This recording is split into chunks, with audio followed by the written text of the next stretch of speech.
This video would demonstrate the proper camshaft installation and timing procedure and the correct method to unlock the timing chain tensioner on the YXZ1000R.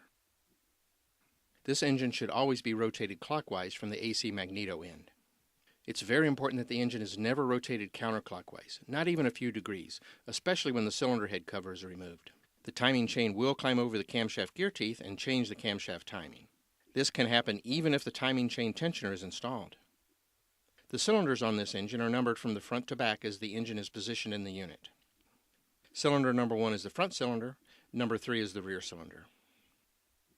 To remove the timing chain tensioner and camshafts, rotate the engine clockwise and align the top dead center mark on the AC magneto rotor with the stationary pointer on the cover when cylinder number 3 is at top dead center on valve overlap.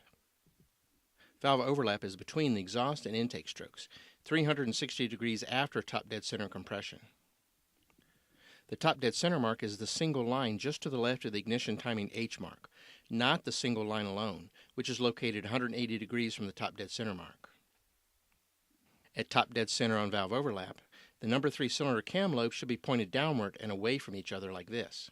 In this position, there is very little pressure from the valve springs on any of the cam lobes. The tensioner and camshafts should always be removed and reinstalled in this position. If you need to rotate the engine to get the number 3 cylinder back to top dead center, support the timing chain and turn the crankshaft clockwise to align the top dead center mark. The intake and exhaust camshafts can be determined by the size of this identification rib. The intake cam has the larger rib. If the cam sprockets have been removed or new parts are being installed, assemble the cams and sprockets to match this diagram, which is also printed in the service guide.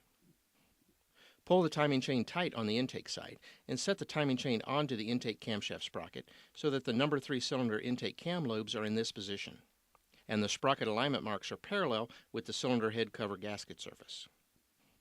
Pull the timing chain tight towards the exhaust side and set it on the exhaust cam sprocket, and place the camshaft into the cylinder head so the number 3 exhaust cam lobes are in this position, and the sprocket alignment marks are parallel with the cylinder head cover gasket surface.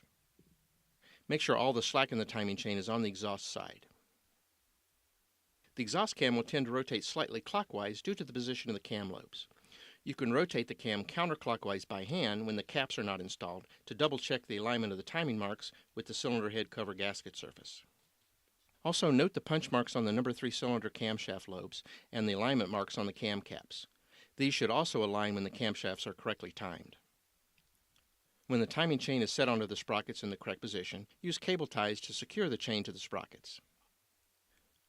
This cam cap can only be installed one way, and the individual caps can be identified with I for intake and E for exhaust. Apply a small amount of engine oil to each camshaft bearing surface and to the cam cap bolts. Install the cam caps and temporarily tighten the bolts just enough to bring the cap down into proper position.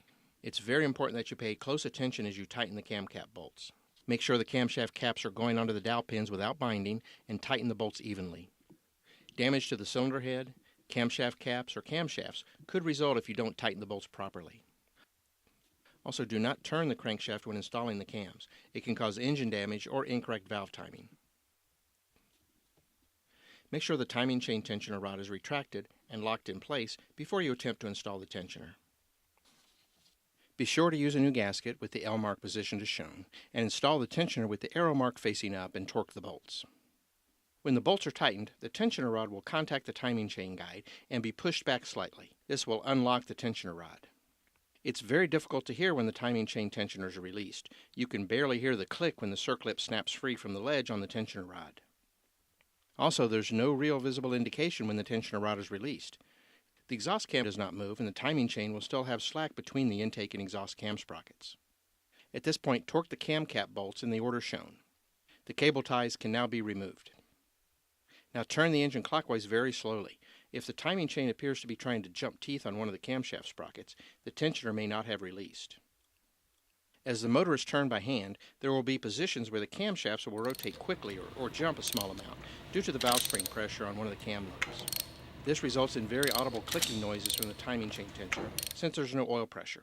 This is normal, but the chain should stay on the sprockets, indicating the tensioner rod has released.